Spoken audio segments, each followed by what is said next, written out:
महाशिवरात्रि है। आज भगवान शिव का विशेष दिन है, पूजा का, आराधना का, उनकी स्तुति का। ऐसी मान्यता है कि आज के दिन भगवान शिव का विवाह माँ पार्वती से हुआ था और दिन में तो आराधना करने का महात्मा है ही, विशेष महात्मा है शिवरात्रि के दिन रात्रि के समय भगवान शिव की आराधना का। जैसा कि हम सब जानते हैं, एक बहुत प्रसिद्ध स्तुति है भगवान शिव की, जिसको हम लोग रुद्राष्टक कहते हैं। इस रुद्राष्टक का वर्णन श्री रामचरितमानस के उत्तरकांड में आया है। जब कागभूषुंडी जी, जो उस समय मनुष्य रूप में थे, जबकि ये घटना है, उज्जैन के महाकाल मंदिर में भगवान शिव की आराधना कर रहे थे। उनके गुरु आए गौतम ऋषि। उनके आगमन पर कागभूषुंडी जी उठ के खड़े नहीं हुए, उनका सम्मान नहीं किए, वो आराधना में ही लगे रहे। इस पर भगवान शिव बहुत क्रोधित हो गए और उन्होंने कहा कि यद्यप तुम्हारे गुरु को कोई क्रोध नहीं हुआ तुम्हारे इस दुराचरण के कारण, किंतु मैं बहुत रुष्ट हूँ। उनके गुरु की प्रशंसा किया भगवान शिव ने और कहा कि यद्यपि तव गुरु के नहीं क्रोधा अति कृपाल चित सम्यक बोधा, कि तुम्हारे गुरु गौतम ऋषि बहुत ही कृपालु हैं और सम्यक चित्त वाले हैं, इसलिए उन्हें क्रोध नहीं हुआ तुम्हारे इस दुराचरण के कारण, लेकिन मुझे तो बहुत क्रोध हुआ। तदपि साप सठ दईहूँ तो ही नीति विरोध सोहाई न मोही।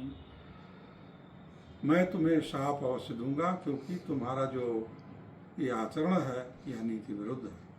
जौन ही दंड करऊँ खल तोरा भ्रष्ट होई श्रुति मार्ग मोरा।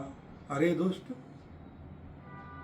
गुरुद्रोही, अगर मैं तुम्हें दंडित नहीं करूँगा तो जो मेरी मर्यादा मार्ग है, वेद मार्ग है, वह नष्ट हो जाएगा। इसलिए मैं तुम्हें दंडित करूँगा।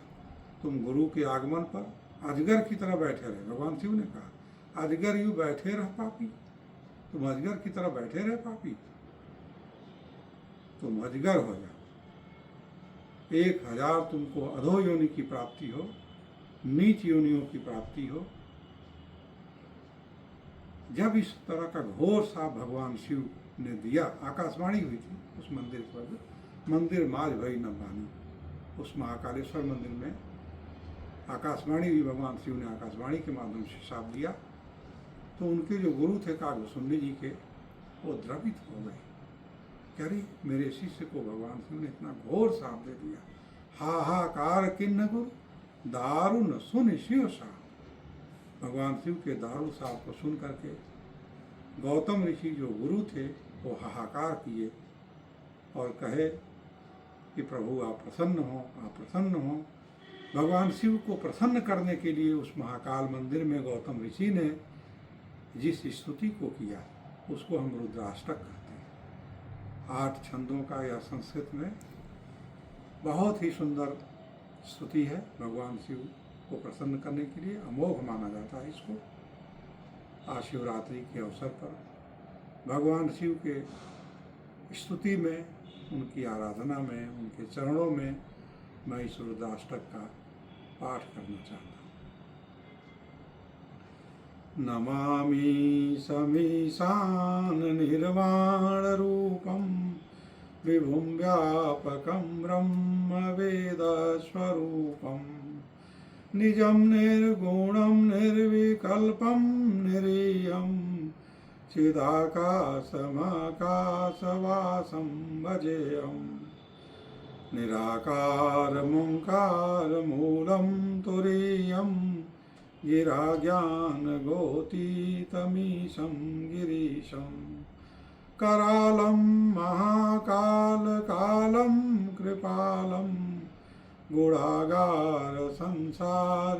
पारं नतोऽहम् तुषाराद्रिसङ्काशगौरं गभीरं मनोभूतकोटिप्रभाश्रीशरीरं स्फुरन्मौलिकल्लोलिनी चारुगङ्गा लसद्भालबालेन्दुकण्ठे भुजङ्गा चलत्कुण्डलं सुनेत्रं विशालं प्रसन्नाननं नीलकण्ठं दयालं मृगाधीशचरमाम्बरं मुण्डमालं प्रियं शङ्करं सर्वनाथं भजामि प्रचण्डं प्रकेष्टं प्रगल्भं परेशम् अखण्डं अजं भानुकोटिप्रकाशं त्रयशूलनिर्मूलनं शूलपाणिं भजेऽहं भवानी पतिं भावगम्यं कलातीतकल्याणकल्पान्तकारी सदा सज्जनानन्ददाता पुरारी चिदानन्दसन्दोह मोहापहारी प्रसीद प्रसीद प्रभो मन्मथारी नयावद उमानाथ पादारविन्दं भजन्ति अलोके परे वा नराणां न तावत् सुखं शान्ति संतापना